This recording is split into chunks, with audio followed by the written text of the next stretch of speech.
মইতো ভেনাছিয়াম mystic insight mystic with নমিতাৰ সৈতে পুনৰ এবাৰ স্বাগতম জনাইছোঁ আৰু আজি পুনৰ এটা জেনেৰেল কালেক্টিভ ৰিডিং লৈ আহিছোঁ। আকৌ কৈছোঁ সকলো মেছেজ সকলোৰ বাবে নহয়। যাৰ যাৰ লাগিছে নিজৰ লগত ৰিজনেট হোৱা নিচিনাকৈ তেওঁলোকে মেছেজটো লগত ৰাখিব।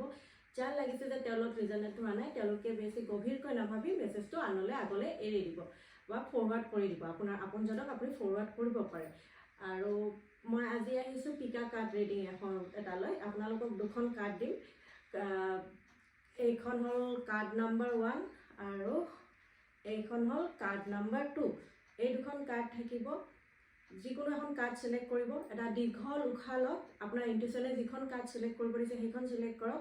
আৰু আজি আমি জানিম যে আপোনালোকৰ যিটো সম্পৰ্ক, আপোনালোকৰ ৰিলেশ্যনশ্বিপ, সেই ৰিলেশ্যনশ্বিপত কিবা কাৰ্মিক পেটাৰ্ণ সোমাই আছে নেকি, বা যি কেতিয়াবা উখল মাখল চলি থাকে মানুহৰ ৰিলেশ্যনশ্বিপত, কেতিয়াবা কাৰ্মিক মানে বেলেঞ্চ কৰিব কৰ্মৰ ফলৰ কাৰণে আমাৰ তেনেকুৱা হৈ থাকে। সেয়াই মই জানিব চেষ্টা কৰিম কিবা কাৰ্মিক পেটাৰ্ণ সোমাই আছে নেকি। পুনৰ কৈছোঁ জেনেৰেল কালেক্টিভ ৰিডিং হয় আৰু আপোনালোকে যিখন কাৰ্ড চিলেক্ট কৰিছে, কাৰ্ড নম্বৰ 1 হওক বা কাৰ্ড নম্বৰ 2, সেইটো মোক কমেণ্ট ছেকশ্যনত জনাই দিব। আৰু এনাৰ্জি এক্সচেঞ্জৰ কাৰণে এই ভিডিঅ'টো লাইক কৰিব, চেনেলটো ছাবস্ক্ৰাইব কৰিব আৰু ভিডিঅ'টো আনলৈ পঠিয়াই দিব। যোনে যোনে কাৰ্ড নম্বৰ 1 চিলেক্ট কৰিছে তেওঁলোকক চাব বিচাৰিছোঁ ৰিলেশ্যনশ্বিপটোৰ কথা।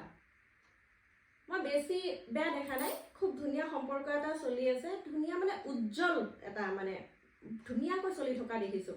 বেছি কাজিয়া পেচালো দেখা নাই। মানে জ্ঞান বুদ্ধিৰে আপোনালোকে কাম কৰাবোৰ দেখিছোঁ। ধুনীয়াকৈ মেইনটেইন কৰি নিয়া দেখিছোঁ।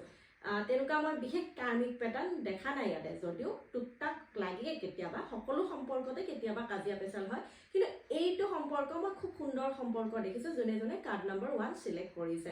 হয়তো দুই এজনৰ অকণমান ইনাৰ নিগেটিভিটিৰ কাৰণে অকণমান খেলি মেলি হয়, কিন্তু আপোনালোকক মানে সম্পৰ্কটো ধুনীয়া উজ্বলি থকা দেখিছোঁ মই।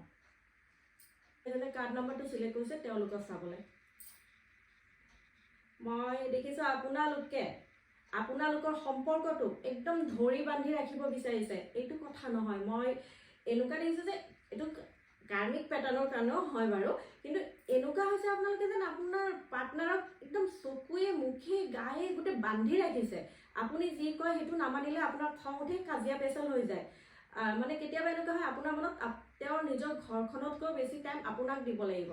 এইটো কথা নহয়। মই মোৰ নিজৰ মানে ব্যক্তিগত অভিজ্ঞতাৰ পৰা এটা কথা ক'ব বিচাৰিছোঁ যোনে কাৰ্ড নম্বৰ 2 চিলেক্ট কৰিছে, যে সম্পৰ্কপূৰ্ণ এজনে আনজনক ফিক্স কৰিলে নহ'ব।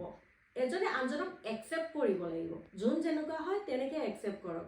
আপুনি ভাল পোৱা বস্তুটো হয়তো আপোনাৰ পাৰ্টনাৰে বেয়া পাবও পাৰে, কিন্তু আপোনাৰ পাৰ্টনাৰে আপোনাক তেনেকৈ স্বীকাৰ কৰিব লাগিব, বা আপুনিও আপোনাৰ পাৰ্টনাৰক তেনেকৈ স্বীকাৰ কৰিব লাগিব।